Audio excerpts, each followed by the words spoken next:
Hi there, I am Alex Cunningham, and I will walk you through this Squarespace tutorial step by step. Today, I'm going to show you exactly how to make your images clickable on Squarespace 7.0 so that when someone taps an image on your website, they're instantly taken to another page, a file, an email, or even a phone number. By the end of this tutorial, you'll be able to create slick, interactive visuals that guide your visitors wherever you want them to go. Super useful for portfolios, product pages, or just adding that professional touch. Let's dive right in.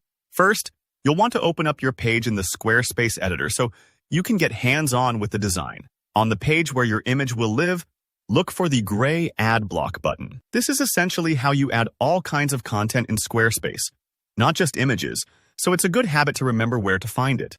Click Add Block, and a menu pops up showing all the different block options. There are quite a few, so don't rush this part. Scroll until you spot the image block. Selecting image tells Squarespace you want to add a picture and not, say, a text box or a video player. Once the image block appears, you'll see a prompt to either upload your own image or choose one from your existing library.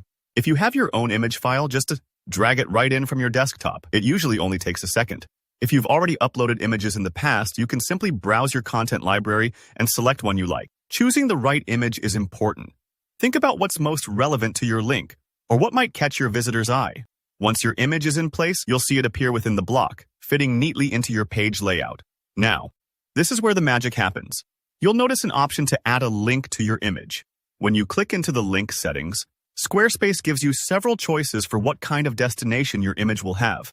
You can link to a regular URL, maybe a different page on your site, a gallery, or even an external website. You could also link directly to a file, like a PDF brochure, so your visitors download something with one click.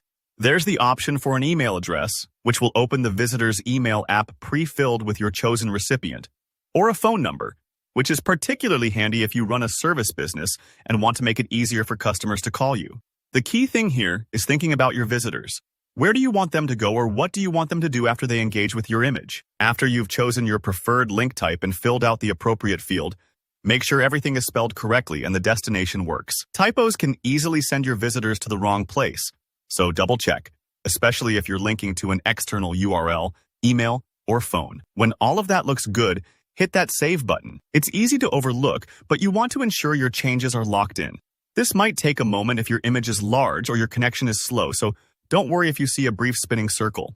Now for the fun part, testing it out. Exit your editor and view your page as a visitor would. Click the image you just set up, and you should see it immediately open the link or prompt the action you specified. Landing on that selected page, downloading a file, opening an email client, or dialing a phone number if you're on mobile. If it doesn't work as you expected, revisit your link settings and double-check everything. And that's all there is to it.